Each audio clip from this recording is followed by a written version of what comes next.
नमस्कार दोस्तों, the Dilip Rajput motivation में आपका दिल से स्वागत है। मेरे प्यारे दोस्तों, कभी कभी हमारी जिंदगी में कुछ ऐसे मोड़ आ जाते हैं जहां पर हमें कुछ समझ में नहीं आता कि अब हमें क्या करना चाहिए। मुसीबतों का कोई हल नजर नहीं आता, हर काम हमें मुश्किल नजर आने लगता है, हम अपनी जिंदगी से हारने लगते हैं। ऐसे माहौल में कभी कभी इंसान गलत कदम भी उठा लेता है और पाप कर बैठता है, जिसका पछतावा फिर उसे पूरी जिंदगी भर रहता। फिर वह इंसान अपने आप को पापी मानने लग जाता है। उसको लगता है कि उसने बहुत से बुरे काम किए हैं। लेकिन गौतम बुद्ध कि इस कहानी को सुनने के बाद, उनके द्वारा बताई गई बातों को जान लेने के बाद आप भी खुद पापी नहीं समझेंगे और आपको यह पता चल जाएगा कि आप अपने बुरे कर्मों को नष्ट कैसे कर सकते हैं और अपने पापों से मुक्ति कैसे पा सकते हैं। इन सभी सवालों का उत्तर आपको इस कहानी में मिलने वाला है। यह गौतम बुद्ध के जीवन की एक सच्ची घटना है। एक दिन बुद्ध श्रावस्ती के ही एक गांव में भिक्षाटन के लिए पहुंचते हैं। जब बुद्ध गांव में प्रवेश करते हैं तो देखते हैं कि पूरे गांव में सन्नाटा छाया हुआ है। दूर दूर तक कोई व्यक्ति नजर नहीं आ रहा था। बुद्ध उस गांव के पहले द्वार पर जाते हैं और कहते हैं कि भिक्षा मदेहि, परंतु भीतर से बाहर कोई नहीं आता। बुद्ध दूसरे द्वार पर जाते हैं और कहते हैं कि भिक्षा देहि पर, परंतु कोई दरवाजा नहीं खोलता है। बुद्ध तीसरे द्वार पर जाते हैं, परंतु उस द्वार से भी कोई व्यक्ति बाहर नहीं आता। फिर अचानक से एक दरवाजा खुलता है, उसमें से एक व्यक्ति बाहर निकलता है और वह जल्दी से बुद्ध का हाथ पकड़ता है और उन्हें अपने घर में ले जाता है और कहता है, क्षमा करें बुद्ध, परंतु इस समय आप बाहर नहीं जा सकते। अंगुलमाल को श्रावस्ती की सीमा पर देखा गया है। सभी गांव वाले डर के मारे अपने अपने घरों की खिड़कियां दरवाजे बंद किए हुए हैं। बुद्ध उस व्यक्ति से पूछते हैं कि कौन है अंगुलीमाल और इससे इतना भय क्यों है। उस व्यक्ति ने कहा कि लोग कहते हैं कि अंगुलमाल एक राक्षस है। उसे जो भी मनुष्य मिलता है, बच्चा, वृद्ध, स्त्री या पुरुष, यहाँ तक कि सन्यासी भी, वह किसी को भी नहीं छोड़ता। महाराजा प्रसन्नजीत के सैनिक भी उससे डरते हैं। बुद्ध उस व्यक्ति से पूछते हैं कि क्या वह यह सब धन के लालच में करता है।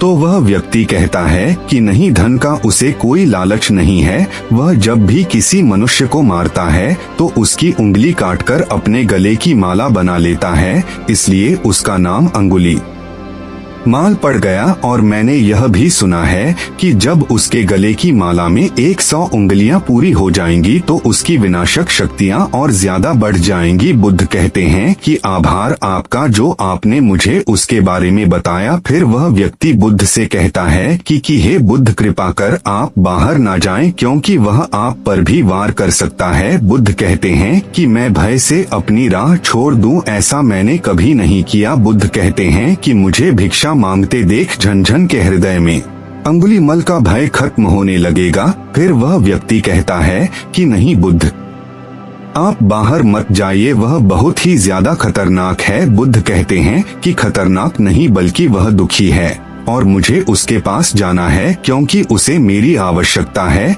इतना कहकर बुद्ध व्यक्ति के पास से चले जाते हैं। कुछ दूर चलने के बाद बुद्ध वन में प्रवेश कर जाते हैं। वन में चारों ओर सन्नाटा छाया हुआ है और दूर दूर तक ना तो कोई मनुष्य और ना ही कोई पशु पक्षी दिखाई दे रहा है, परंतु बुद्ध अपने मार्ग में आगे बढ़ने लगते हैं। अचानक बुद्ध के सामने अंगुलीमाल आकर खड़ा हो जाता है। कोई भी व्यक्ति उसे देखकर ही भयभीत हो जाए। उसके गले में उंगलियों की माला होती, उसका चेहरा और हाथ रक्त से सने हुए होते हैं और शरीर बड़ा ही डरावना दिखाई दे रहा था। उसका रूप इतना भयानक था कि किसी भी साधारण व्यक्ति के प्राण उसे देखते ही निकल जाए, परंतु बुद्ध पर अंगुलीमाल के डरावने रूप का कोई भी असर नहीं होता है। बुद्ध कुछ हद तक एक शांत मुस्कुराहट के साथ अंगुलीमाल की तरफ देखते हैं और फिर उसके बगल से निकलकर अपने मार्ग में आगे बढ़ जाते हैं। बुद्ध को ऐसा करते देखा अंगुलीमाल को यह समझ नहीं आता कि उसके साथ हो क्या रहा है। वह मन ही मन सोचता है कि मुझे देखकर तो लोग यहाँ से भाग जाते हैं, या मुझे देखकर ही मर जाते हैं, या फिर मुझसे अपने प्राणों की भीख मांगने लगते हैं। मैंने कई सन्यासियों को भी मारा है, परंतु मैंने आज तक कोई ऐसा व्यक्ति नहीं देखा जो मुझे नजरअंदाज करके अपने मार्ग में आगे बढ़ गया। अंगुलीमाल बुद्ध को आवाज लगाते हुए कहता है कि हे साधु रुक। फिर भी बुद्ध अंगुलीमाल को नजरअंदाज करते हुए और अपने मार्ग में आगे बढ़ने लगते हैं। अंगुलीमाल और ज्यादा क्रोध में भरकर बुद्ध को आवाज लगाता है। फिर भी बुद्ध अंगुलीमाल को फिर से नजरअंदाज करते हैं और अपने मार्ग में आगे बढ़ते रहते हैं। अंगुलीमाल तीसरी बार बहुत ही ज्यादा क्रोध में भरकर आवाज लगाता है। फिर बुद्ध रुकते हैं और तब अंगुलीमाल कहता है कि मेरे आदेश के बाद भी तू क्यों नहीं रुका। बुद्ध कहते हैं कि मैं तो बहुत पहले ही रुक चुका हूँ, तुम ही चलते जा रहे हो। अंगुलीमाल यह समझ नहीं पाता कि बुद्ध क्या कह रहे हैं, परंतु इतना जरूर समझ जाता है कि उसके सामने जो व्यक्ति खड़ा है वह उससे थोड़ा भी डर नहीं रहा। अंगुलीमाल बुद्ध को देखकर चिल्लाकर पूछता है कि तुझे मुझसे भय नहीं लग रहा है। अंगुलीमाल बुद्ध से कहता है कि मैं तुम्हें अभी मार सकता हूँ, मेरे हाथ में कटारी है, मैं दानव हूँ, क्या तुम्हें दानव से भय नहीं लग रहा है। बुद्ध कहते हैं कि नहीं, तुम दानव नहीं हो, तुम भी हम सब की तरह एक मानव ही हो। बुद्ध की यह बात अंगुलीमाल के हृदय पर लगती है। पहली बार उसे किसी ने मानव कहा था, परंतु वह इस बात को नजर अंदाज करने का प्रयास करता है और बुद्ध से पूछता है कि हे साधु, तूने यह क्यों कहा कि तू कब का रुक चुका है, जबकि तू तो चल रहा है, और तूने यह क्यों कहा कि मैं नहीं रुका। बुद्ध कहते हैं कि मैं तो बहुत पहले ही रुक चुका हूँ। बुद्ध कहते हैं कि मैंने वह सब काम करना पहले ही छोड़ दिया है जिससे किसी भी व्यक्ति को कष्ट पहुंच सकता है। इस धरती पर सभी जीना चाहते हैं, बस तुम उन्हें करुणा के भाव से देखने का प्रयास करो। बुद्ध के यह शब्द दोबारा से अंगुलीमाल के हृदय पर चोट करते हैं, परंतु वह दोबारा से बुद्ध की बातों को नजरअंदाज करने का प्रयास करता है और इस बार वह और क्रोध में भरकर की गर्दन पर अपनी कटार रख देता है, जिससे वह लोगों की हत्या किया करता था। और बुद्ध से चिल्लाकर कहता है, मानव में ना तो प्रेम है और ना ही करुणा, सिर्फ छल है और कपट है, इसीलिए मैं सबकी हत्या करूंगा और किसी को जीवित नहीं छोड़ूंगा। बुद्ध कहते हैं कि अंगुलीमाल, तुम्हें लोगों ने बहुत दुख दिया है, मनुष्य अज्ञानता के कारण ही यह सब करता है, तुम्हारे साथ लोगों ने बहुत बुरा किया है, इसीलिए आज तुम ऐसे बन गए हो। द्वेष, मोह, माया यह सभी अज्ञान की ही संतान है, परंतु वह भी व्यक्ति ही है जिसमें दया, करुणा, सद्भावना और समझ का उदय भी होता है। अंगुलीमाल, यदि जीवन में क्रूर और निष्ठ लोग हैं तो दयावान भी है। बस तुम्हें अपनी आंखों से इस अंधेपन की पट्टी को हटाना होगा जो तुम्हें केवल बुराई ही दिखा रही है। तीसरी बार बुद्ध के शब्दों ने उस अंगुलीमाल के हृदय को अंदर से बाहर तक पूरा हिला दिया। उसे समझ नहीं आ रहा था। पहली बार वह खुद को इतना कमजोर महसूस पा रहा था। वह कोशिश तो कर रहा था क्रोध करने की, परंतु कर नहीं पा रहा था। वह बड़ी हिम्मत जुटाकर बुद्ध से कहता है, तुम और व्यक्तियों जैसे नहीं हो। बुद्ध कहते हैं कि मैं हर व्यक्तियों जैसा हूँ, बस जागृत हूँ और यह सिद्ध कर रहा हूँ कि हर व्यक्ति में जागने की क्षमता है। मेरा मार्ग क्रूरता को दया में परिवर्तित करता है। अंगुलीमाल, तुम अनजाने में इस बुरे पद पर हो, बस इस क्षण रुक जाओ। तुम्हारे भीतर भी एक क्षमता है कि तुम भी दया और करुणा के पथ पर चल सकते हो। इतना सुनते ही अंगुलीमाल के हाथ से कटारी जमीन पर गिर जाती है और उसकी आंखों से आंसू बहने लगते हैं। भला कोई कब तक बुद्ध को अनदेखा करेगा। अंगुलीमाल रोता हुआ बुद्ध से पूछता है, क्या आप वही हैं जिन्हें लोग बुद्ध कहते हैं, जो लोगों को मुक्ति के मार्ग पर चलना सिखाते हैं? फिर बुद्ध कहते हैं कि हाँ, मैं वही हूँ और तुम्हें भी मुक्त के मार्ग पर ले जाना चाहता हूँ। फिर अंगुलीमाल बुद्ध से कहता है कि मैं तो बहुत दूर निकल आया हूँ, मैंने बहुत हत्याएं की है, मैंने बहुतों की जान ली है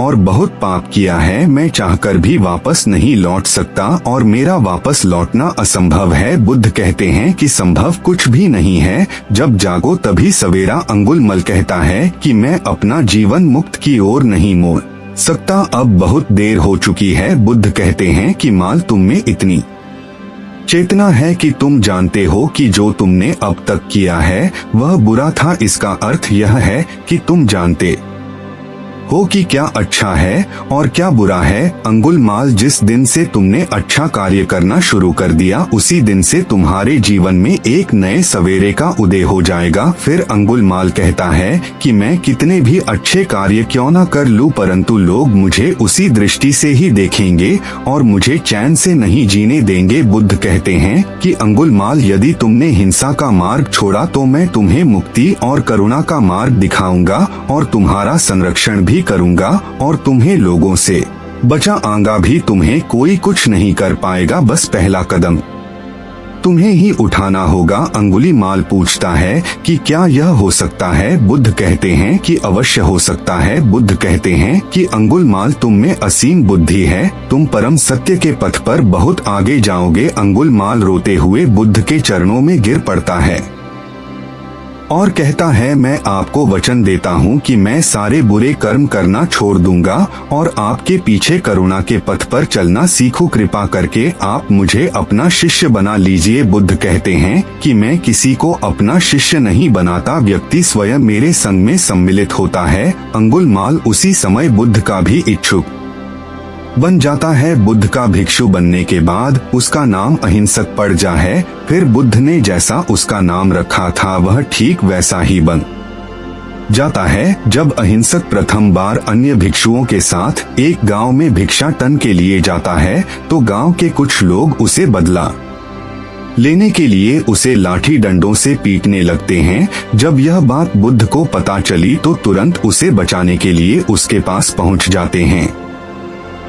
बुद्ध को देखकर गांव वाले डंडे और पत्थर मारना बंद कर देते हैं। सभी गांव वाले बुद्ध से कहते हैं, बुद्ध, आप क्यों इस हत्यारे अंगुलीमाल की रक्षा कर रहे हैं? इसने ना जाने कितने लोगों की जानें ली हुई हैं। इस पर बुद्ध कहते हैं कि अब यह अंगुलमाल नहीं है, बल्कि इसका नाम अब अहिंसक है। अब यह आपकी तरह ही एक मानव है। वे गांव वाले कहते हैं कि ऐसा आदमी कभी नहीं बदल सकता। बुद्ध कहते हैं कि यह बदल चुका है, बस आप सब लोग इसे अपनी पुरानी दृष्टि से देख रहे हैं। बुद्ध गांव वाले से कहते हैं कि यदि यह अंगुलमाल होता तो क्या आप में से किसी में इतनी हिम्मत होती, इतना साहस होता कि अंगुलमाल को कोई छू सके? आप लोगों का हर बार यह सहता रहा और क्या इसने आप पर कभी पलटकर वार किया? क्या यह परिवर्तन आपको नहीं दिख रहा है?